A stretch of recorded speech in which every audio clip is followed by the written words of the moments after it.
Bonjour tout le monde et bienvenue. Aujourd'hui on voyage vers le 6e arc intitulé The Ark. Le docteur et ses compagnons atterrissent dans une sorte de forêt abritant des espèces animales de tous les continents.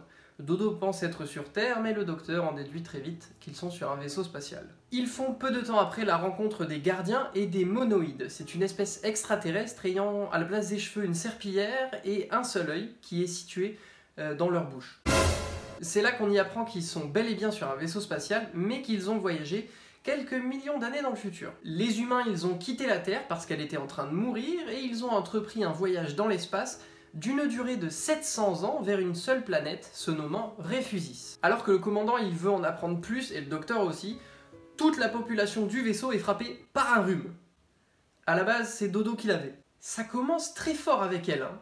Et sachant que la race humaine avait éradiqué le rhume depuis des années, ils n'avaient plus besoin de s'en guérir. Et là, c'est comme s'ils nageaient dans l'inconnu. D'ailleurs, certaines personnes de l'équipage commencent à mourir. Les différents gardiens du vaisseau accusent le docteur et ses compagnons d'être des aliens de la planète Réphusis, s'étant infiltrés dans le vaisseau pour les tuer avant qu'ils atteignent la planète. Steven tente d'innocenter son groupe, mais il finit lui aussi par être enrhumé. Le commandant, à moitié dans les vapes lui aussi à cause du rhume, ordonne de ne pas tuer tout de suite le docteur et ses compagnons.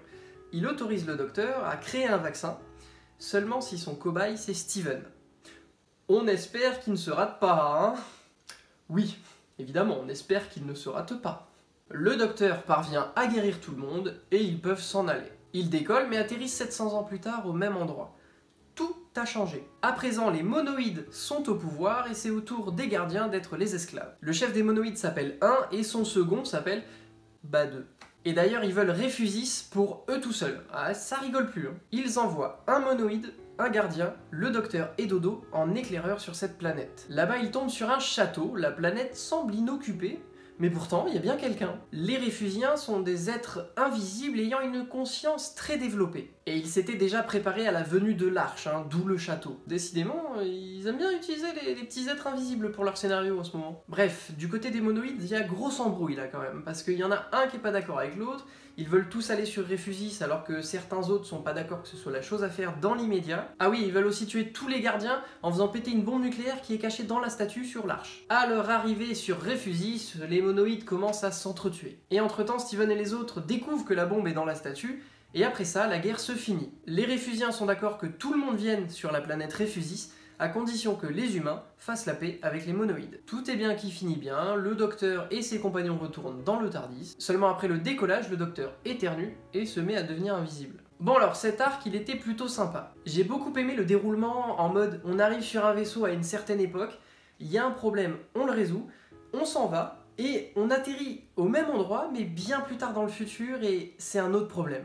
J'avoue que j'ai bien kiffé l'idée, le déroulement était bien fait. Bon, après, quelles étaient les probabilités que Dodo, qui vient juste d'arriver dans le TARDIS, ait un rhume avant d'arriver? En parlant de Dodo, je sais pas quoi penser d'elle. J'espère qu'ils essaient pas de nous créer une pseudo-Suzanne, parce que j'aime pas Suzanne et qu'elle lui ressemble un peu quand même. Sachant que si je me souviens bien, dans l'épisode précédent, le docteur la confond un peu avec Suzanne. Mais ça m'intrigue quand même, parce que le docteur et elle sont très complices, hein.